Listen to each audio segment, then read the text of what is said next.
भाई जी, आज हम जैसा देख रहे हैं कि ज़्यादातर लोगों को स्वास्थ्य की कुछ संबंधित परेशानियाँ चलती ही रहती हैं। तो हम ऐसा क्या करें कि हम अपनी बॉडी को एक तो पहले जब हम देखते थे लोग एकदम चुस्त-दुरुस्त बिल्कुल हेल्दी होते थे। आज की जनरेशन सिर्फ़ बीमार हो रही है। तो हमें क्या करना चाहिए अपने आप को हेल्दी रखने के लिए? हाँ, बिल्कुल आपने बहुत ही सटीक क्वेश्चन किया। बीमारी के बहुत सारे कारण हैं। फसलों में, सब्जियों में जो पेस्टिसाइड यानी रासायनिक खाद डाले जा रहे हैं, उनसे वास्तव में अनेक बीमारियां पैदा हो रही हैं। पानी बहुत दूषित हो चुका है, पॉल्यूशन बहुत ज़्यादा है। अब किसानों की समस्या ये है, अगर वो ये न डालें, तो कुछ भी पैदा नहीं होगा, संसार भूखा मर जाएगा। हुँ। तो या तो संसार को भूखा मार दें या ये चीज़ें डालकर उनको बीमार कर दें, और कोई ऑप्शन बचता नहीं है। दूसरा, इन बीमारियों का बढ़ता कारण है गलत लाइफ स्टाइल। तीसरा, बहुत ज्यादा टेंशन, परेशानियां, समस्याएं, संबंधों में बिखराव, टकराव, घरों में प्यार की कमी, स्वार्थ की बढ़ोतरी, धन ही सब कुछ है, ये मान्यता भी संसार को नष्ट किए जा रहा है। तो इस तरह ये बीमारियां बढ़ रही हैं। मनुष्य को उन चीजों पे भी ध्यान देना चाहिए जो रोज सिखाई जा रही दुनिया में। थोड़े आसन प्राणायाम, थोड़े योगासन, थोड़ा अच्छा घूमना फिरना, वॉकिंग आदि, भोजन भी थोड़ा ठीक, ऐसे नहीं इतना खा लिया जाए कि वो हजम ही ना हो। ये सब नहीं तो कारण बनते हैं बीमारियों को बढ़ाने के। राजयोग के द्वारा, स्पिरिचुअलिटी के द्वारा अनेक बीमारियों पर गहरा इफेक्ट। तो हम कैंसर के पेशेंट जब हमारे पास भी आते हैं कुछ ना कुछ मदद लेने के लिए, दवाई तो चलती हैं, लेकिन उनके मनोबल को बढ़ा देना, उनको बहुत पॉजिटिव कर देना, होपफुल स्थिति में आशावादी बना देना, इसकी बहुत आवश्यकता, और ये हम करते हैं। एक कैंसर का पेशेंट ये सुनते ही कि मुझे कैंसर हो गया और फोर्थ स्टेज का है, वो मर जाता है आधा। हुँ। हम उन्हें तैयार करते हैं, यू विल नॉट डाई, मरोगे नहीं, तुम बहुत पावरफुल हो, अपनी इनर पावर्स को बढ़ाओ। फिर हम एक सिखाते हैं पानी चार्ज करके पीना। ये बहुत बड़ी साइंस है, कई लोग इसको समझ नहीं पा रहे हैं। वैज्ञानिकों ने इस पे बहुत काम किया है। भारत में जैसे पहले पानी को पढ़ के दे देते थे, कुछ मंत्र पढ़ के, मंत्र शक्ति उसमें भर के, उससे बीमारियां ठीक हो जाती थी। चार्ज करें पानी को, पानी को दृष्टि देते हुए 7 बार संकल्प करें, मैं बहुत शक्तिशाली आत्मा हूँ या मास्टर ऑलमाइटी हूँ। पानी चार्ज होगा और वो शरीर में जाकर हमारे अंदर जो दूषित पानी हो गया है उसको प्योरीफाई करेगा, जर्म्स को मारेगा। तो इस तरह हम स्पिरिचुअलिटी से बहुत सारे रोगों को ठीक कर सकते हैं। अपने मन को जितना हम प्रसन्न रखेंगे, देखिए कॉमन सी कहावत है कि खुशी जैसी खुराक नहीं। पर लोगों को ये पता नहीं कि क्यों ये खुराक सबसे बड़ी है। ये खुराक इसलिए सबसे बड़ी है कि जो मनुष्य बहुत खुश रहता है, तो ब्रेन में जो सेल्स हैं जिसको न्यूरॉन्स कहते हैं, वो जैसे चार्ज हो जाते हैं, बहुत एक्टिव हो जाते हैं, बहुत सुंदर उनके द्वारा प्रक्रिया होने लगती है, और ग्लैंड से जो रसायन का सिक्रेशन होता है वो बहुत सुंदर होने लगता है। वो आप ही शरीर को ठीक कर लेता है। इसलिए आप देखेंगे जो व्यक्ति बहुत खुश है, हंसने वाले नहीं, खुश रहने वाले, मन से खुश रहने वाले, वो बहुत कम बीमार होंगे होंगे तो जल्द ही वो ठीक भी हो जाएंगे। तो ये चीज हम सिखाते हैं, चित्त को शांत करो, अपनी टेंशन को, जो परेशानियां हैं, जो जीवन में चिंताएं हैं, उनको थोड़ा सा ठीक करो, भगवान से जुड़ो, कुछ उसको अर्पित करो, कुछ अपने मनोबल को बढ़ाओ, और एक इजी लाइफ जीने की कला सीख लो। 1 घंटा योग अभ्यास, ताकि योग अभ्यास से, ये आसन प्रक्रिया नहीं, राजयोग का अभ्यास, भगवान से जुड़ना, उससे शक्तियां लेना, उससे शक्तियां लेने से हमारे वो पाप कर्म नष्ट हो जाएंगे जिनके कारण ये बीमारी आई है, और बीमारी को ठीक होने में बहुत मदद मिलेगी। और एक सुंदर बात और मुझे याद आ रही है, क्षमा याचना।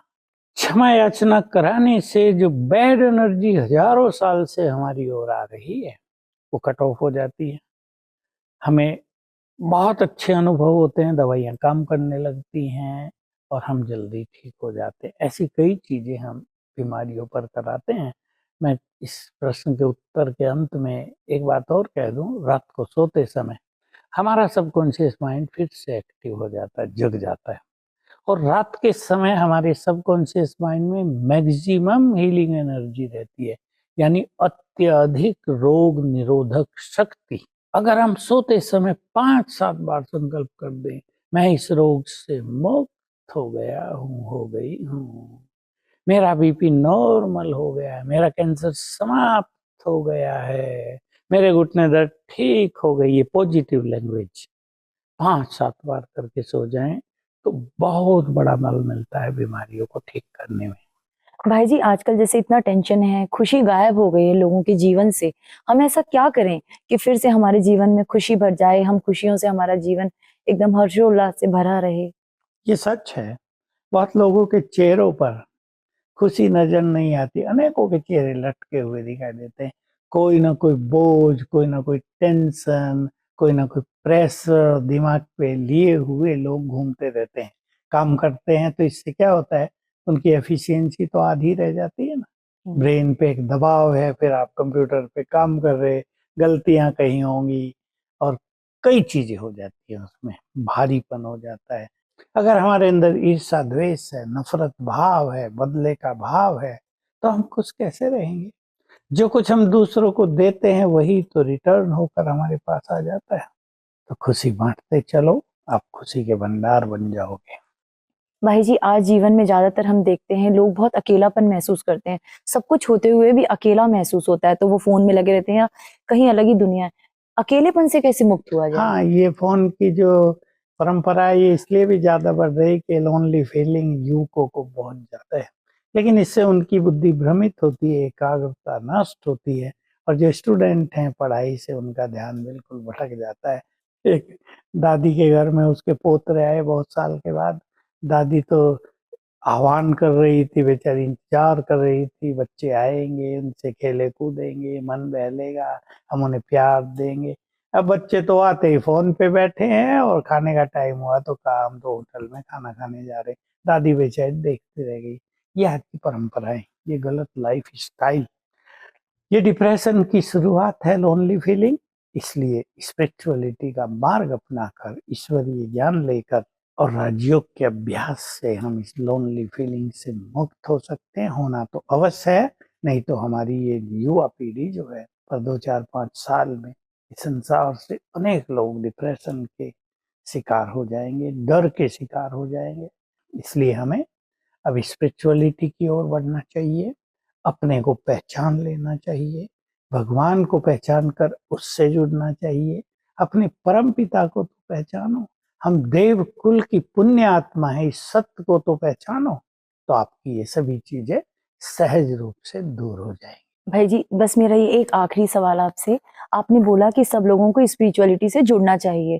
अगर मान लीजिए किसी के घर में अगर कोई स्पिरिचुअलिटी से जुड़ता है और उनकी बहुत मॉडर्न फैमिली है, बाकी लोग इन सब में विश्वास नहीं करते और उसे चलने भी नहीं देते स्पिरिचुअलिटी में, तो ऐसे में क्या करना चाहिए? देखिए, ये सत्य है कि मॉडर्नाइज जो हो चुके हैं वो इस स्पिरिचुअलिटी धर्म आदि को बेकार की चीज मानते हैं, राइट। लेकिन जब उन पे आती है तब वो इधर झुकते हैं, विरोध तो करते हैं, लेकिन जिसको चलना है उसको संसार में कोई रोक नहीं सकता।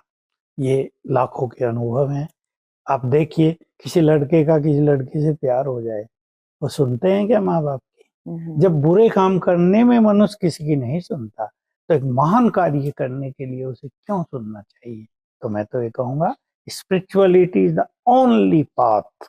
भाई जी, आपका बहुत बहुत धन्यवाद। आज हमारे इतने सारे प्रश्नों का आपने इतना सुंदर जवाब दिया। मेरे मन में उठ रहे इतने प्रश्न आज जो है बिल्कुल उनका मुझे आंसर मिल गया। आपके इस वैल्यूएबल टाइम के लिए, इस नॉलेज के लिए thank you so much. Om Shanti. आपको बहुत बहुत थैंक्स, आपने सुंदर क्वेश्चन किए।